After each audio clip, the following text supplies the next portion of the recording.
Boa tarde a todos. Hoje, dia 18 de setembro de 2023, nesse horário das 17h30, nós iniciamos o estudo dessa obra, Devassando o Invisível, de Ivone do Amaral Pereira. Nós estamos estudando o capítulo que tem chamado O Amigo Beletrista. E nós já estamos avançados nesse capítulo, né?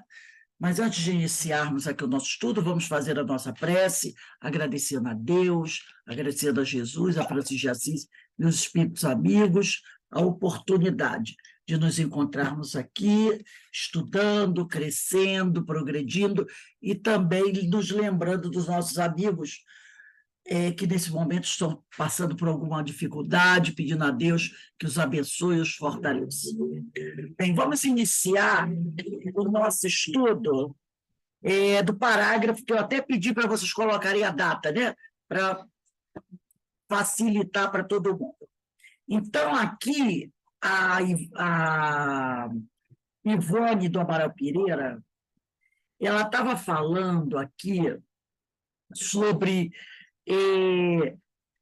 uma questão muito interessante, que quando ela está em desdobramento,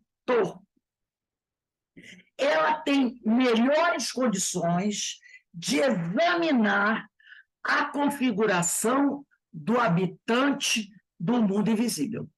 Porque quando eu volto um pouquinho, voltei assim uma página, virei uma página. A Ivone disse assim, que ela estava, né? Deixa eu só pegar aqui. Ela disse assim, que ela estava junto com um grupo de pessoas, né? E de muitos jovens ainda, não, desculpe, ela que era jovem, muito jovem ainda, obtínhamos do além muitos ditados de ordem particular para sofredores do corpo e do espírito. Eu voltei aí uns 5 parágrafos, mais ou menos. 1, 2, 3, 4, 5 parágrafos. Aí ela disse assim, muito jovem ainda, obtínhamos do além muitos ditados de ordem particular para sofredores do corpo e do espírito, num posto mediúnico de antiga assistência aos necessitados. E também os esboços das primeiras obras destinadas ao público, recebendo ordem do espaço para conservá-los à espera de oportunidade para possível publicação. Certa noite, ela estava em estado de vigília, após o receituário do posto mediúnico do Centro Espírita de Lavras, serviço que por esse tempo era diário, apresentou-se à nossa visão um espírito cuja configuração perispirítica mais se assemelhava ao homem terreno do que mesmo a um habitante do invisível. Então, esse homem se apresentou para ela, esse espírito se materializou. E ela que estava desperta, viu. E aí ela vai descrever o cidadão aqui. Nesses 5 parágrafos à frente, onde a gente vai começar hoje, ela vai narrar isso, mas eu subi um parágrafo. Eu voltei um parágrafo, onde está assim, ó, afastado o nosso espírito do corpo carnal, acharam? É um parágrafo acima de onde nós vamos começar. Foi dos possíveis da melhor configuração desse habitante do invisível. Então, quando a primeira vez ela viu o beletrista, ela estava na casa dela, depois do trabalho, desperta. Ela viu o beletrista que se materializou, mas ela não percebeu certas coisas do caráter, da índole dele. Ela não percebeu. Por quê? Estando na carne, a sua capacidade de analisar o espírito é mais complicada. Agora, nesse momento aqui, quando ela diz afastar do nosso espírito do corpo carnal, ela está em desdobramento. Estando desdobrada, ela consegue ver melhor e perceber o que ela não tinha percebido antes. Entendeu? Melhora a configuração desse habitante do visível. Então, a gente volta o quê? Como o nosso, já estudamos isso, o nosso corpo diminui a capacidade da produção do fenômeno. Porque o corpo é como se ele abafasse. Então, estando encarnada em vigília, ela vê o espírito se materializar, mas ela não percebe certas características, certas nuances. Estando desdobrada, estando os dois do plano espiritual, os dois afastados do corpo, ele não tem mais, e ela também, os dois são na mesma situação, na situação de espírito livre do corpo. Aí ela pode ver um pouco mais. E aí o que ela vai perceber? Que ele não era uma entidade evoluída moral espiritualmente. Ela diz até que ele moralmente apresentava-se medíocre, não era evangelizado, entendeu? Não era espiritualizado,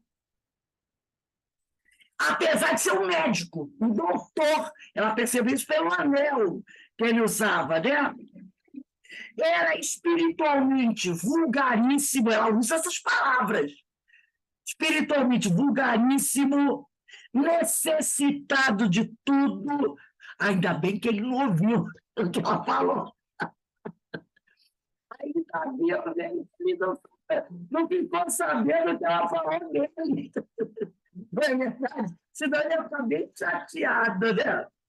Então, ela mostra isso, que estando livre do corpo físico em desdobramento, a visão se amplia. Aí vamos agora no parágrafo onde nós vamos começar. Uma vez completado o desprendimento, ofereceu-nos ele gentilmente o braço cavalheiro fino, muito educado, que parecia ter sido quando encarnado, e pusemos-nos a caminhar. Nós nos sentimos tranquilos, compreendendo em nós mesmos bastante vigilância para não nos deixar arrastar a nenhuma aventura espiritual que redundasse em domínio obsessor. Então, ela estava aceitando o braço dele, a gentileza dele, mas ela estava o quê? De olho, muito atenta, para não correr o risco de cair numa obsessão, de se deixar envolver, né?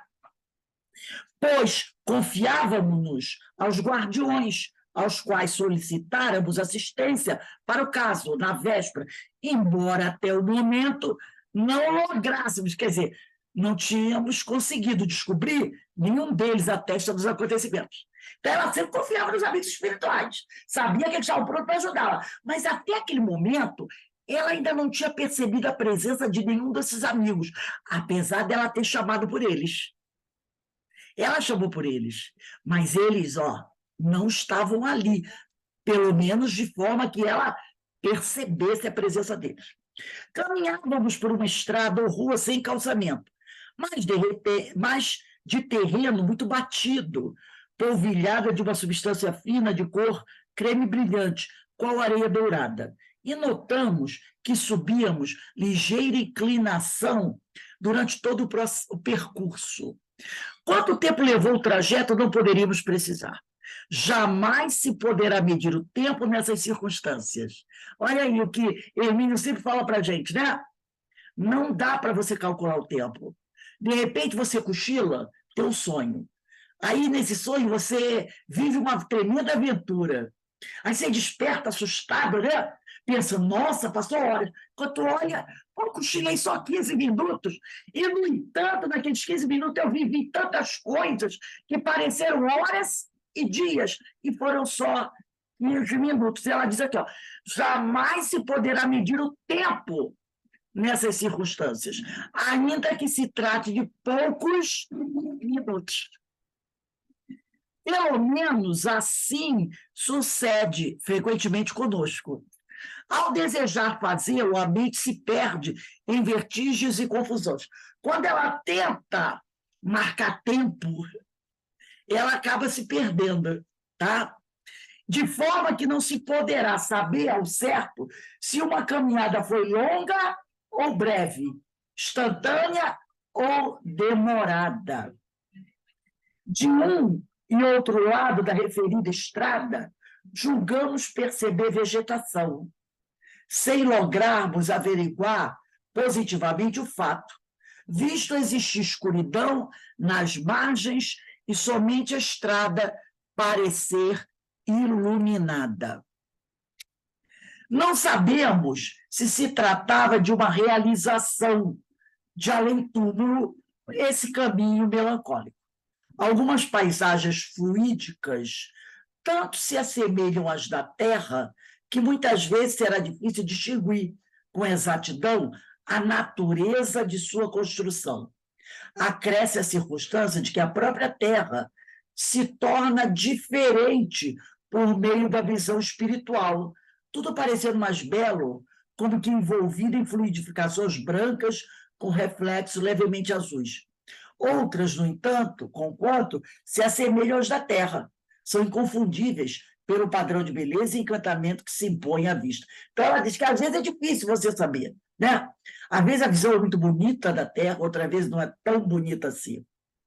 Durante o trajeto, pusemos-nos a observar as particularidades que teriam caracterizado a personalidade humana do amigo espiritual. Então, agora, ela está falando o que ela verdadeiramente percebeu agora, que ela está desdobrada.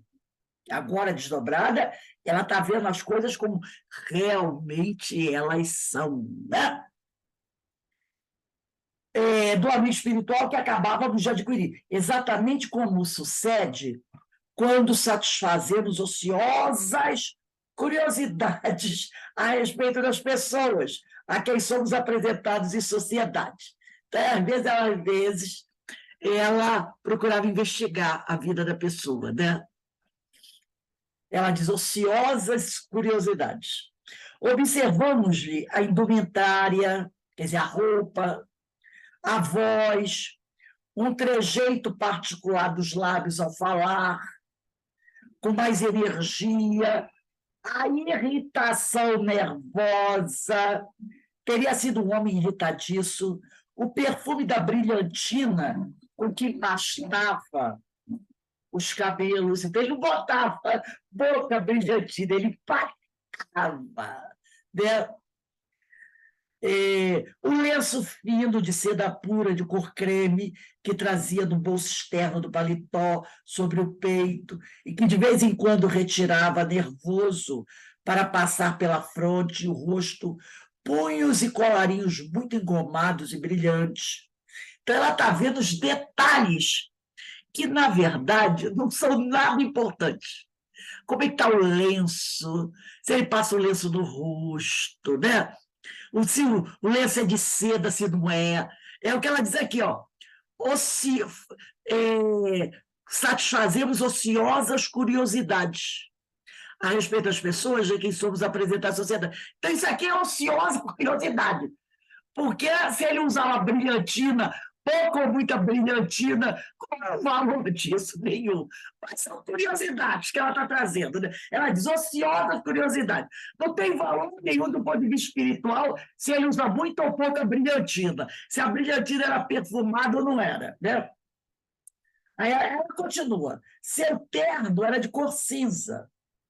Um perfeito terno terreno, porém o tecido um tanto brilhante. O paletó longo, amplo, com abertura de cerca de 20 centímetros na costura das costas. Alguém imagina Emmanuel dando essa descrição?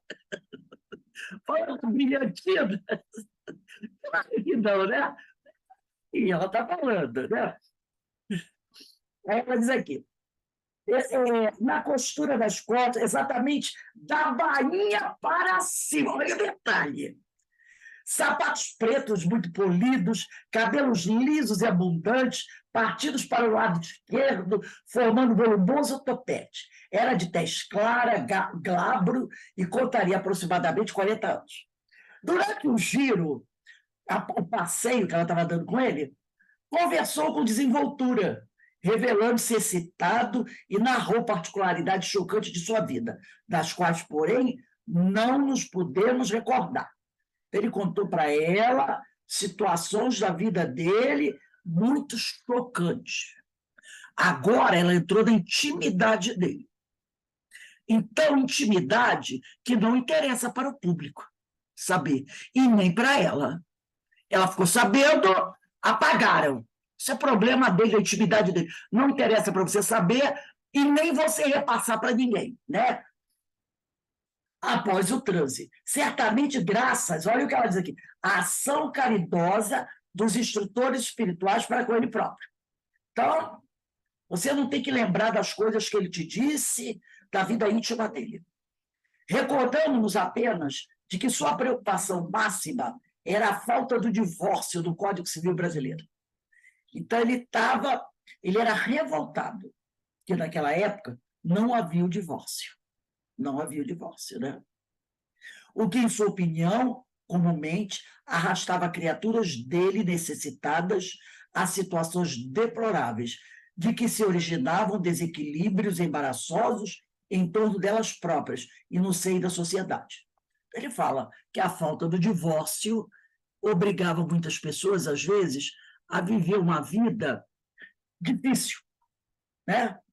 Porque a pessoa não podia se separar, ou se separasse não tinha direito a nada, era dado como abandono do lar, a sociedade também, né? Mulher largada, já viu, né? E isso trouxe muitas dores, dificuldades para muita gente. Aí ele continua aqui. Recordamos-nos ainda de nos ter, ele, o beletrista, falado para Livone, que profundo esgotamento nervoso, verdadeiro estado traumático, acometera seu organismo terreno. Que esse acidente degenerara em neurastenia, uma doença do sistema nervoso, né? Dominante, e que isso lhe acarretara a morte. Que moralmente muito sofrera neste mundo e continuava sofrendo como espírito, não obstante no momento já se achava conformado com o inevitável, e que no além era acusado por outros espíritos de haver praticado suicídio, de que lhe resultara a morte prematura, mas que ele disso não se lembrava absolutamente, e nem sequer jamais pensara em recorrer a semelhante alvitre a fim de escapar às lutas morais que o assediaram. Quer dizer, ele deveria ter sido chamado de suicida porque ele caiu em profunda depressão por causa do problema amoroso dele, né? Que a gente já vai ficar sabendo. E não se cuidou. E isso acabou redundando na morte dele. Por isso que ele era chamado de suicida. Não que ele tenha praticado suicídio. Tá? Aí ele diz aqui, e se tal realmente se deu, como médico que era, somente poderia atribuir o fato a um ato refletido durante alguma crise da sua deprimente neurastenia. Então, ele diz, se por acaso eu pratiquei o suicídio, foi por causa da depressão, porque eu nunca pensei em fazer isso. Pode ser, às vezes, né, a pessoa envolvida num problema nervoso, gravíssimo, uma depressão gravíssima, a pessoa pode cometer um ato desse. Efetivamente, diz a Ivone, esse espírito que irradiava simpatia, embora sem pertencer a uma ordem elevada do mundo invisível, que ela pôde perceber depois do desdobramento, nenhum característico dos espíritos suicida apresentava. E ela tinha experiência disso, ela conhecia. Então, ela diz que ele não tinha características de suicida, não. O que confirma a versão de que os neurastênicos que se matam durante o acesso do terrível mal não passam pela aspereza das repercussões conscienciais. Olha aí. Não passam pela aspereza das repercussões conscienciais, comuns à maioria dos suicidas. Conquanto hajam de arrostar responsabilidade, mesmo assim eles serão responsabilizados dos atos que tenham dado origem ao grande desequilíbrio nervoso, que se deixam vencer. Então, o que ela está querendo dizer aqui? As pessoas que se suicidam porque estão, naquele momento, passando por depressões profundas ou algum desequilíbrio mental, não são encaradas do ponto de vista moral como aquele que diz assim, cansei de viver, vou encerrar por aqui. Tive um fracasso financeiro, não posso viver pobre, dá um tiro na cabeça. Foi o que aconteceu com os companheiros aqui, né? Do livro Menor Suicida. Estou doente, doença grave. Não quero ficar doente, não. Vou me suicidar. Meu amor morreu, minha mãe morreu, perdi a casa, vou me suicidar. Ou então, cansei de viver, quero ficar com Jesus, vou tirar minha vida. Então, aqueles que se suicidam, movidos, porque estão passando naquele momento por uma doença muito grave, envolvendo o sistema nervoso, desequilíbrio, né? Emocional, uma questão psiquiátrica grave, eles não vão passar pela aspereza da repercussão consciencial, até porque eles não percebem que estão se suicidando. Eles não lembram. Entendeu? Então, como é que eu me suicidei numa crise? Eu não lembro, eu estava desequilibrado, eu não estava no normal, né? De minhas emoções, eu não lembro. Então, eles não vão passar por isso, pelo problema do remorso, né? Do drama de consciência. Mas serão responsabilizados não pelo suicídio, mas pelo que deu origem à doença. E muitas vezes é o quê? Uma questão de amor. Não, uma frustração amorosa. Foi o caso dele. Ele não conseguiu se realizar amorosamente, caiu em depressão, que pode ter acabado o suicídio ou não. Ele vai ser responsável por se ter permitido entrar em depressão. Entendeu? É isso que ele vai. De repente, uma pessoa dependente química, que ficou tão alucinado que se suicidou. Ele não vai ser não vai ter drama consciencial do suicídio, porque às vezes se suicidou, tomou overdose e nem sabia, nem percebeu que estava se suicidando. Mas vai ser responsabilizado por ter entrado nas drogas, ter se deixado envolver pelas drogas, e não pelo suicídio. Porque o cara está alucinado pelas drogas, logo querendo mais uma dose. Aí você acha que ele vai saber medir a quantidade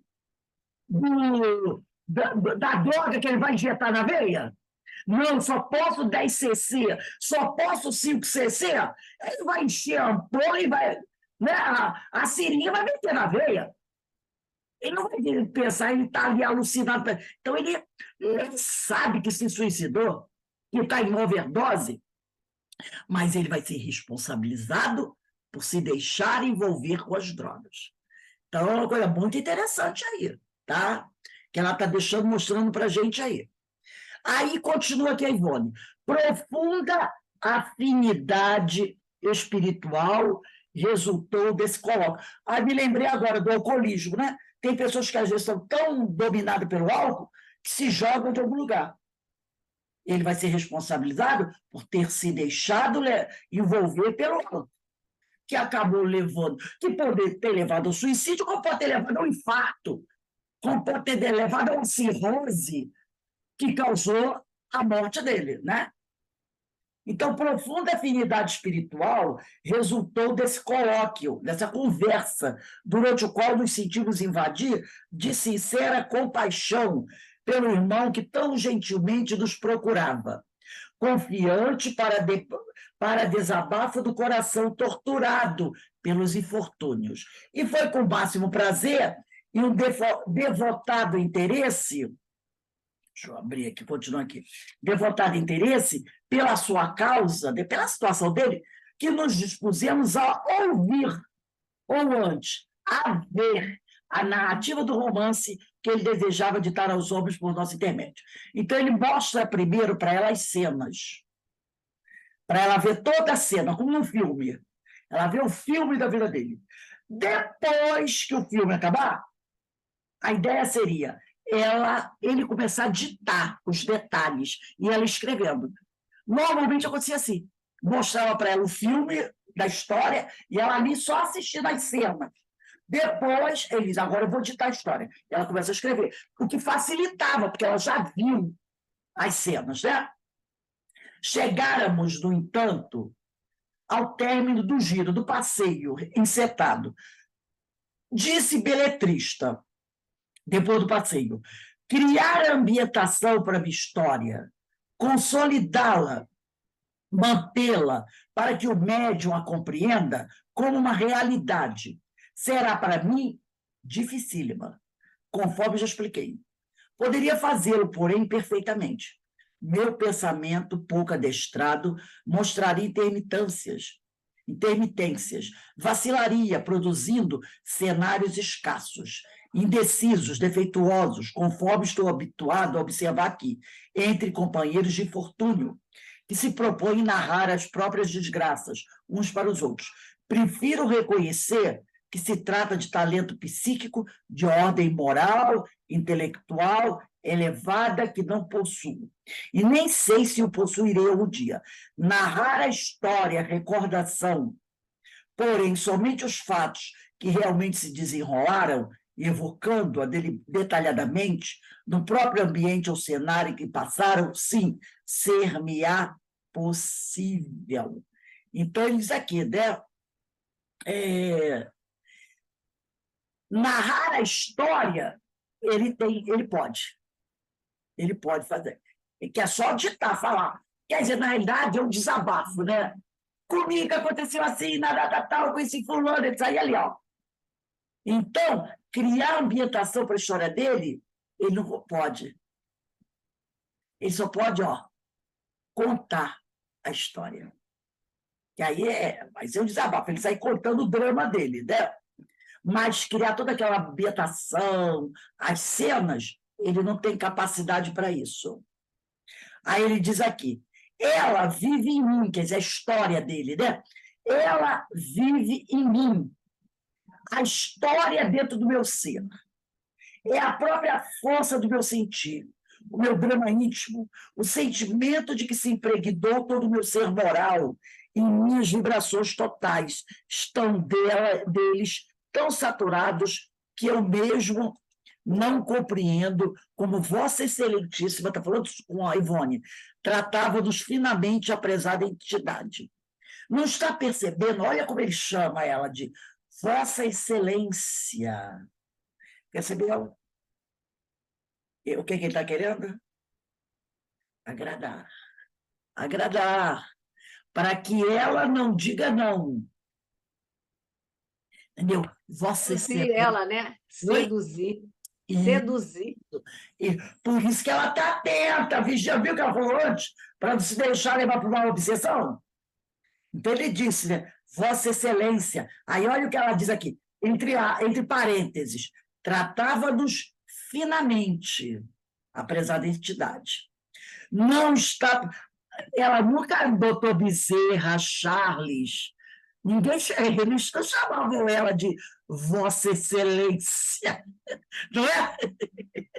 Em nenhum momento, Bezerra, Charles chamam ela de Vossa Excelência, não é? Não chamaram ela assim, mas eles chamam, né? Então, são coisas que a gente tem que prestar atenção. A gente precisa prestar atenção nesses nuances. Quando alguém está conversando com a gente, né? Ah, você é a pessoa maravilhosa. Você é uma criatura divina. Você é abençoada por Deus. Ó, a anteninha levantada. Né? Está enfeitando muito pavão. E você sabe que todo pavão tem os pés muito feios, não é? Então, ó, a gente tem que ficar de olho bem aberto. Então, ela diz aqui, ó, não está percebendo cenas das recordações queridas e dolorosas que esvoaçam em torno de mim?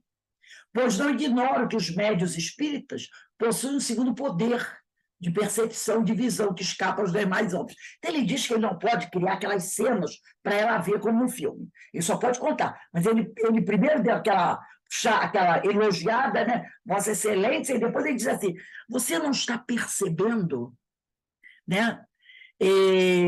cenas das recordações queridas e dolorosas que esvoaçam em torno de mim, pois não ignoro que os médiuns espíritas possuem um segundo poder de percepção e de visão que escapa aos demais homens.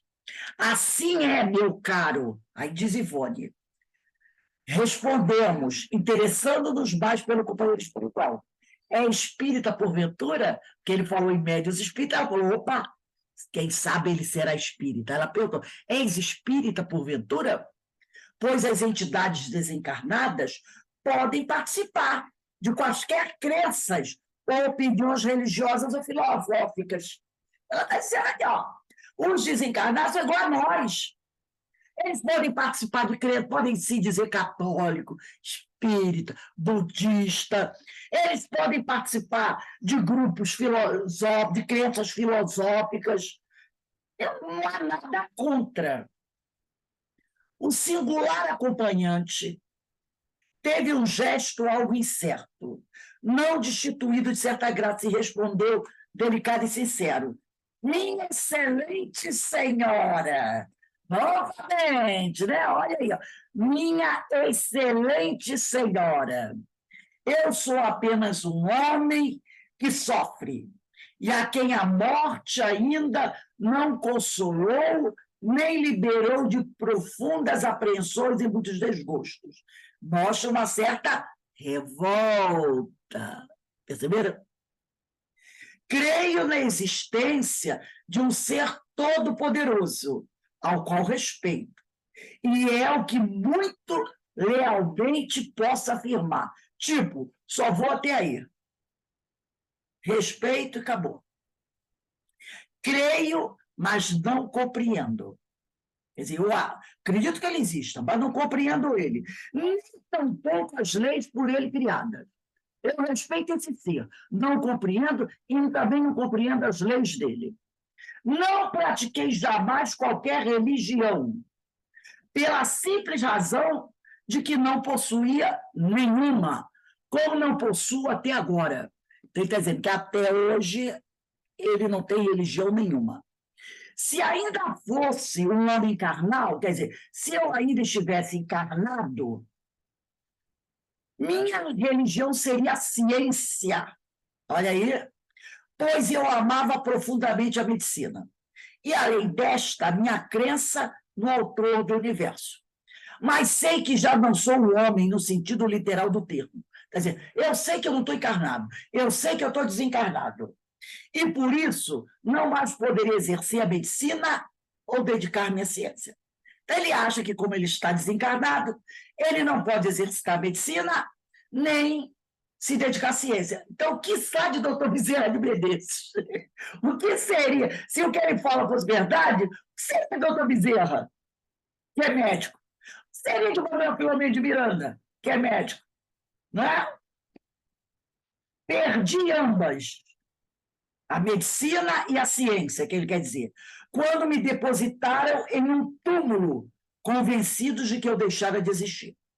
Como espírita que sou, diz Ivone, impressionada pelo tono de tristeza profunda com que tais frases eram pronunciadas, eu vos afirmo, caro irmão, o espírito de um médico, mesmo depois de abandonar o corpo carnal pela morte deste, poderá ainda exercer o sacerdócio da medicina, por muitas formas diferentes, das quais a mais comum é a do ditado mediúnico, por intermédio dos chamados médios receitistas.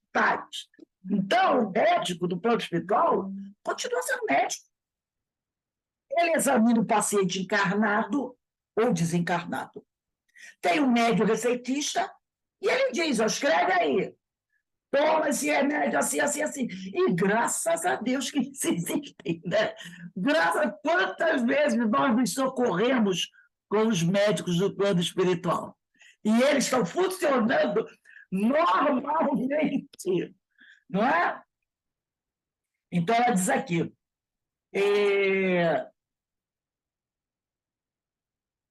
E o médico poderá exercer, o médico desencarnado, o sacerdócio da medicina por muitas formas diferentes, das quais a mais comum é do ditado mediúnico, por intermédio dos chamados médio-recetistas. E ela, Dona Ivone, era uma médio-recetista para o tratamento da saúde de muitos doentes que acorrem aos centros espíritas. E poderá também cultivar a ciência em geral, quer nas regiões de além-túmulo, quer na terra entre os homens, a estes auxiliando discretamente em estudos, experiências da especialidade a que se dedicou. Então, os cientistas, os grandes cientistas, né, aqueles bem moralizados, estão trabalhando no plano espiritual com a ciência. E aqui na Terra, eles o quê? Intuem, auxiliam os cientistas nas pesquisas. E assim, servindo ao progresso, a humanidade, a Deus também se eleva honrosamente no próprio conceito. Essa honra, minha senhora, diz o beletrista, não me foi dada a alcançar depois da morte. Disseram-me serem necessárias tantas e tantas qualidades pessoais para que tal seja permitido. Renovações, renúncias. Eu não me sinto ainda bastante forte para o novo curso de medicina todo especial deste lado da vida. Porque eles disseram para ele, lembra de André Luiz? Quando ele chegou no nosso lar? Ele disse, eu sou médico, tá? Sou médico. Posso trabalhar cuidando dos doentes. O que disseram para ele? Não, vamos arrumar uma vaguinha para você no hospital, mas limpando o hospital. Ele foi trabalhar na limpeza do hospital com o diploma dele de medicina. Por quê? Porque ele precisava desenvolver certas virtudes que ele não tinha. Foi o que disseram para ele. E aí ele achou que estavam exigindo muita coisa. Por isso, ele não foi, ele não foi aceito. Porque ele diz aqui, ó, disseram-me serem necessárias tantas e tantas qualidades pessoais para que tal seja permitido. Renovação moral, renovação mental, renúncias. E eu ainda não estou muito forte para fazer esse curso de medicina aí no plano espiritual, não. Não é bem um curso de medicina. Ele não está afim de fazer a renovação. Essa que é a verdade. Né? Aliás, diz ele, vivo ainda na Terra, mesmo como espírito, e não propriamente no além-túmulo. Entendeu? Ele ainda está muito ligado às coisas da matéria aqui da Terra. Prendo-me a um passado que me tortura e me encanta. Ele se prende ao passado que o fere, mas que ele gosta. Então ele fica lá. Ele fica lá. Não pensa em mudar. Mas que também é a única recordação consoladora que me resta. Ele não está afim de mudar, ele não está afim de olhar para frente. Tá? E para suavizar tantas amarguras e tanta solidão, foi que procurei Vossa Excelência, a fim de escrever algo que me distraia e ajude a esquecer. E como soube que existe? Como me pôde descobrir? Pergunta Ivone. Se eu fosse um homem, responderia como tantas vezes ouvi outra hora em nossa gíria nacional, força de simpatia. Mas um espírito, um médico, dirá, a afinidade dos sentimentos ideais impelem e atraem as almas unidas para as outras, tal como na química. Percebeu como ele sabe? Olha o que ele falou aqui. Ela quer saber como é que o senhor me encontrou. Né? E ele diz para ela, força de simpatia. Mas um espírito, um médico, dirá, a afinidade dos sentimentos e ideais impelem e atraem as almas umas para as outras. Ele já conhece. Ele já sabe o que... Tal como na química, duas substâncias se atraem e unificam para uma realização concludente.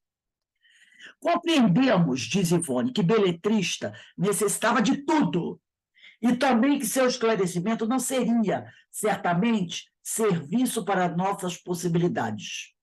Mas resultado dos esforços dele próprio, através do tempo e da boa vontade que desejava mobilizar em benefício do próprio progresso.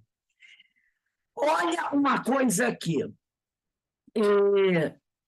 Há umas páginas atrás, que vocês não precisam ir lá, a Ivone colocou aqui o seguinte, que o objetivo, tá, de uma obra espírita é transmissão e conclusões morais filosóficas adequadas. Ela diz assim, ó, todavia, ela está falando do Gaston, não obstante intelectual primoroso, não obstante ser um intelectual primoroso, na espiritualidade, não possui o poder mental nem ascendência moral necessárias à produção de um fenômeno tão transcendente e complexo, que também queria escrever, né?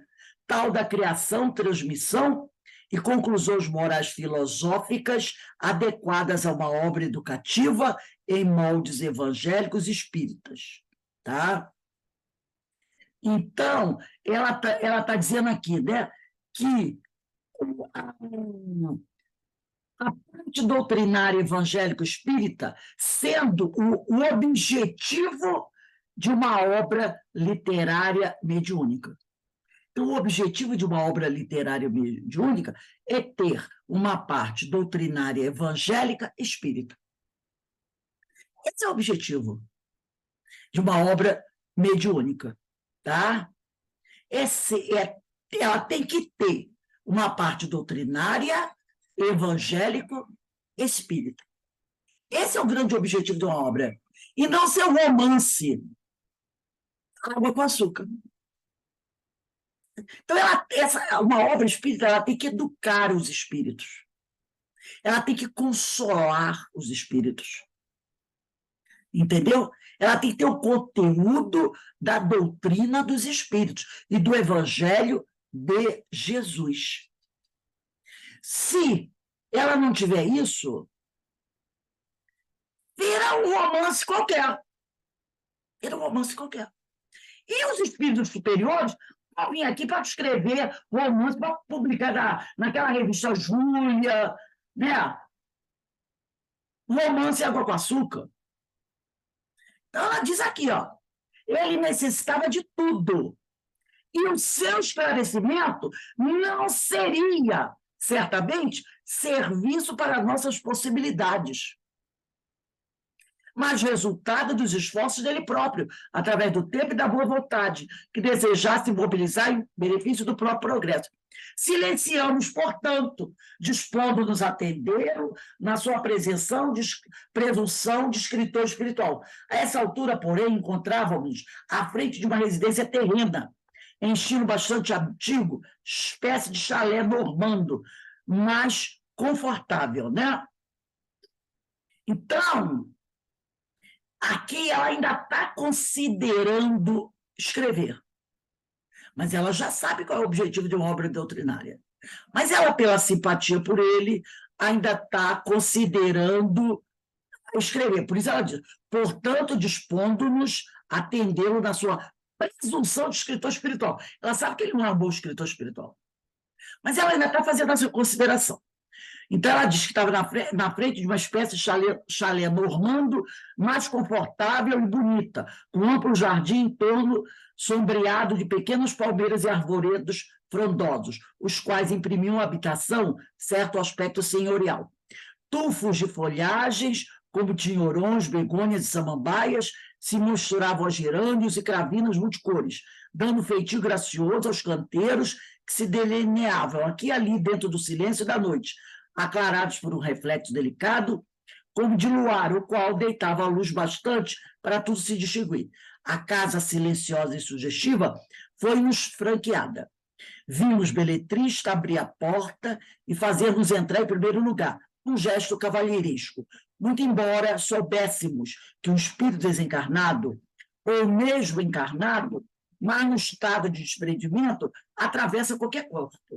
Então, ela diz aqui, ó, o espírito desencarnado, ou encarnado, desprendido, atravessa qualquer parede. Tá? por mais denso que seja, sem necessidade de abrir passagem, de abrir porta. Notamo-lo, porventura, mais entristecido, ao penetrar o interior do gracioso chalé, e ouvimos que dizia quase soturnamente: nesta casa residiu a mulher que amei durante a sua vida quase toda, Maria Elisa, a minha Elisinha. Acolá, o velho piano de sua mãe, no qual ela própria ensaiou os primeiros acordes de música, e o seu retrato, ainda conservado por parentes que amavam e lamentavam o seu dramático destino.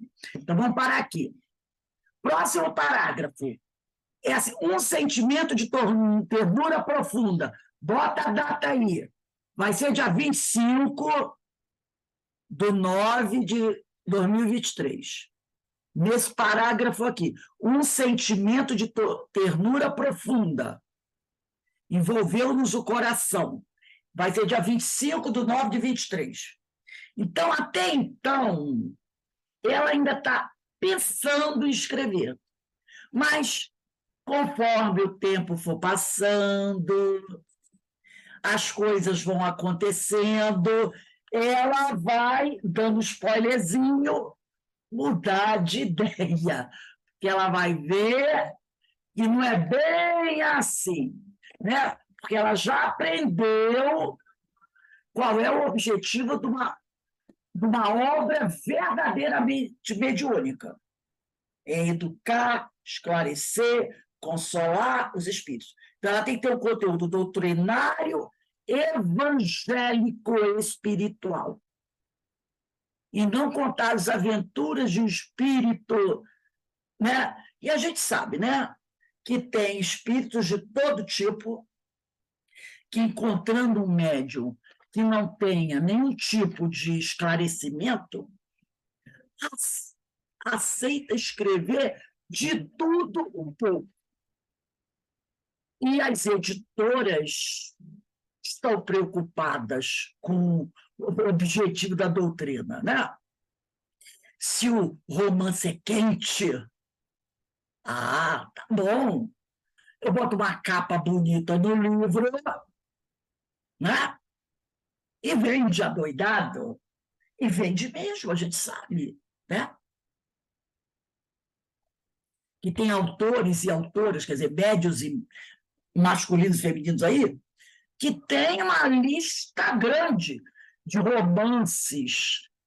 Né? As pessoas já chegam, eu quero um livro de fulano, eu quero um livro de fulana.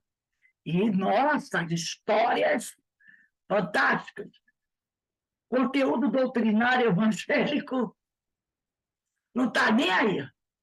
Não está nem aí. O que quer é aquele romance picante, forte, né? Cheio de emoções, aventuras. E a doutrina não é para isso. Tá? Alguém gostaria de falar alguma coisa?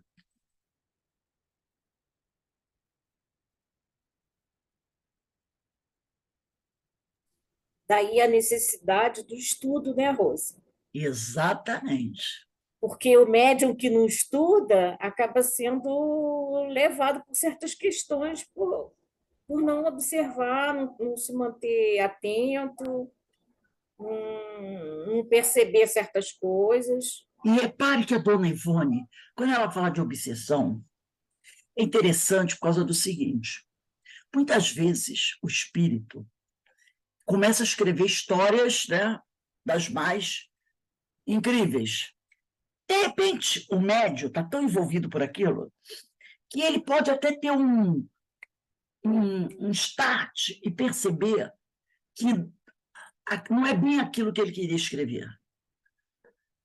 Aí ele vai dizer para o espírito: olha, vamos parar, porque eu estou publicando uns livros aí, minha família, os amigos já disseram que estão muito legal, que o assunto está muito desviado. Mas aí o espírito já o dominou. Ele vai dizer: não, não, querido, você não aceitou o primeiro livro? Até ganhou dinheiro com ele, porque você botou na editora e você não deu os direitos autorais. Ou deu só 5% e ficou com os outros 95%. Ganhou dinheiro, está com a casa bonita, está com sucesso na praça, o dono da editora está gostado, satisfeitíssimo com você. E agora você quer parar porque alguém falou que as histórias não estão muito adequadas? Nada disso. Vai continuar escrevendo. Aí entrou na obsessão. Vai reclamar de quem? Você não aceitou publicar o primeiro livro? Você se preocupou em pegar aquela obra e levar para alguém mais abalizado, dizer, avalia aí, o que você acha disso? E a pessoa dizia assim, ó, faz o seguinte, bota na prateleira, como falaram para a Dona Ivone, botou 30 anos, ou então, ó, joga isso fora, hein, que esse troço não tá bom, não. Você não quis fazer isso. Agora caiu nas malhas da obsessão. Eu garanto a vocês, gente, não é por nada, não. Tem muito escritor espírita aí nessa situação. Porque o que a gente tem visto de obras publicadas, alguns até com título científico, e que você diz assim, meu Deus, o que é isso?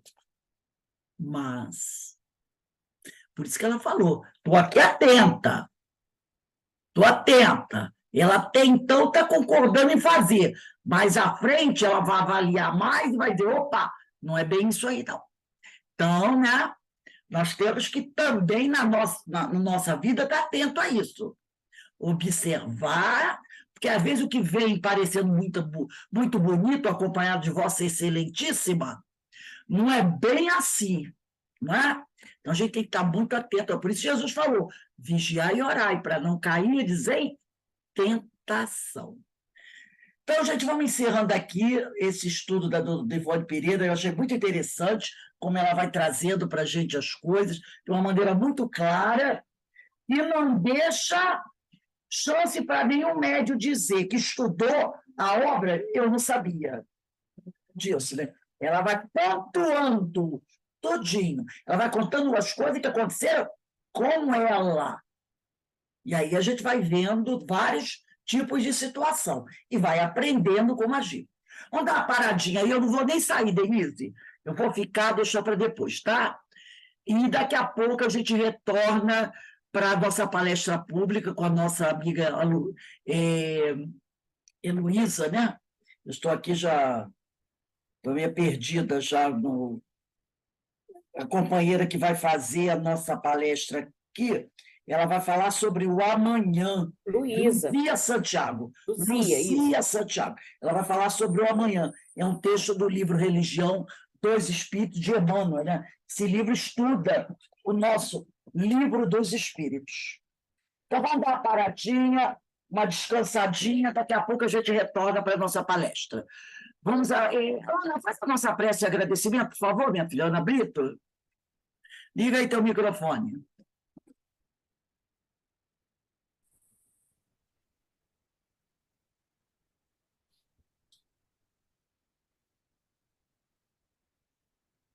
E Liga o assim, microfone.